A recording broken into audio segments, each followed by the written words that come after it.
नमस्कार स्टूडेंट्स, आज का टॉपिक है बॉयज, जो क्लास 10th और 12th की दृष्टि से बड़ा महत्वपूर्ण टॉपिक है, जिनके एक दो प्रश्न हमेशा से आते रहे हैं बोर्ड एग्जाम में डू एज डायरेक्टेड के तौर पे।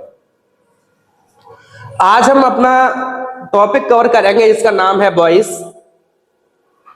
इसको बदलते कैसे हैं, कितने प्रकार के होते हैं, क्या क्या नियम लगते हैं इसमें बदलने के लिए, वो आज सारी चीजें हम देखेंगे। यहां पे बॉयज दो प्रकार के होते हैं, एक होता है एक्टिव और दूसरा होता है पैसिव।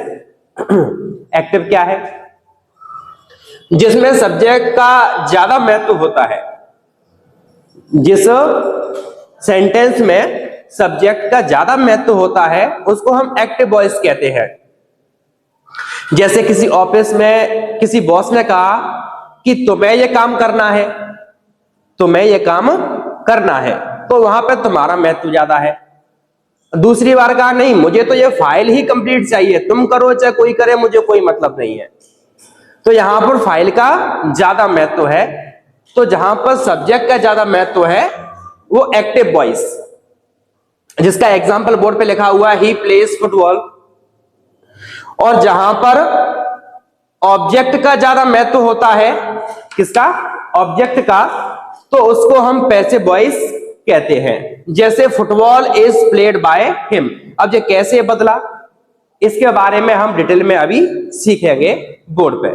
चलो आगे देखते हैं। जब सेंटेंस को हम एक्टिव से पैसिव में बदलेंगे तब हमारे पास प्रॉब्लम्स आएंगी कि सर सब्जेक्ट को ऑब्जेक्ट कैसे बदले, ऑब्जेक्ट को सब्जेक्ट कैसे बदले। तो इसके लिए हम देखते हैं सब्जेक्टिव केस और उसी का ऑब्जेक्टिव केस।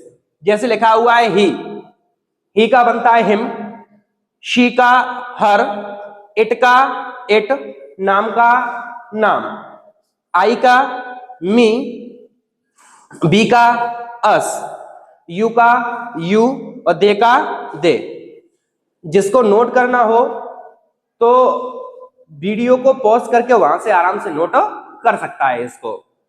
इसके आगे देखते हैं हम रूल्स देखते हैं बॉयज में। हम जब एक्टिव से पैसिव में चेंज करेंगे तब हमें क्या क्या रूल काम आएंगे, तो ये हम देखते हैं अब। तो एक बात हमेशा याद रखना कि किसी सेंटेंस में हमको तीन चीज पहचाननी पड़ेंगी, एक सब्जेक्ट, दूसरा वर्ब और तीसरा ऑब्जेक्ट। एक सेंटेंस में तीन चीजें तो होती ही हैं, एक सब्जेक्ट, दूसरा वर्ब, तीसरा ऑब्जेक्ट। तो पहला रूल है subject becomes object and object becomes new subject. इसका हिंदी बताऊं मैं तो जो सब्जेक्ट होता है सेंटेंस का उसको हम ऑब्जेक्ट बनाते हैं और जो ऑब्जेक्ट होता है उसको नया वाला सब्जेक्ट बनाते हैं।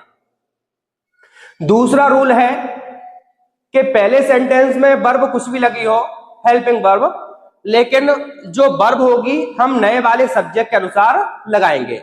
Verb follows by new subject, नए सब्जेक्ट के अनुसार वर्ब लगाएंगे। तीसरा रूल, जो बॉयज की रीढ़ की हड्डी कहा जाता है, इसके बिना आप बॉयज को पूरा नहीं कर पाओगे यदि ना पता हो तो। थर्ड रूल है बी प्लस V3। यहां पे V3 का मतलब है कि बॉयज में हमेशा से वर्ब की थर्ड फॉर्म लगाई जाती है, वर्ब की थर्ड फॉर्म। सभी स्टूडेंट्स ध्यान देंगे, वर्ब की थर्ड फॉर्म लगाई जाती है किसमें? बॉयज में। और वी का मतलब क्या है? जब सेंटेंस प्रेजेंट में हो, जब सेंटेंस प्रेजेंट में हो तो बी की फॉर्म्स लगेंगी इज, एम, आर। जब सेंटेंस प्रेजेंट हो, प्रेजेंट टेंस में हो, तो क्या करेंगे उसमें हम बी की फॉर्म्स लगाएंगे इज, एम, आर। और सभी को पता होगा इज कब लगाते हैं, एम कब लगाते हैं, आर कब लगाते हैं।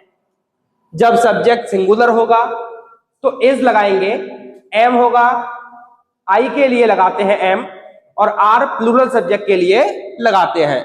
वही सेंटेंस जब पास्ट में होगा तब हेल्पिंग वर्ब वाज किसके लिए? सिंगुलर सब्जेक्ट प्लस आई के लिए। सिंगुलर सब्जेक्ट प्लस आई के लिए वॉज का यूज करेंगे और बाकी सब प्लूरल के लिए वर का यूज करेंगे। तीसरा रूल दोबारा से फिर सुन लो, B+V3, जहां पर बी का मतलब वर्ब की थर्ड फॉर्म लगेगी हमेशा, और वी का मतलब है आपका प्रेजेंट टेंस में बी की फॉर्म्स रहती है एज एम आर, सिंगुलर के लिए एज, आई के लिए एम और प्लूरल के लिए आर लगेगी, और पास्ट टेंस में वॉज और वर लगेगी। वॉज लगाएंगे आई और सिंगुलर सब्जेक्ट के लिए, वर लगाएंगे प्लूरल के लिए। फोर्थ रूल है बाय प्लस डूअर।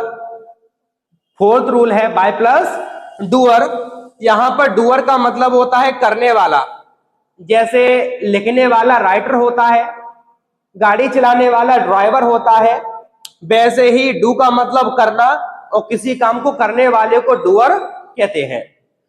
तो जब डूअर कोई काम करने वाला होगा तो उसके लिए बाय का यूज करेंगे, और जो डूअर होता है वो ओल्ड सब्जेक्ट होता है। क्या होता है? ओल्ड सब्जेक्ट होता है। जो हम पहले वाले सेंटेंस को उठाकर ऑब्जेक्टिव केस बनाते हैं वही क्या कहलाता है? डूअर कहलाता है।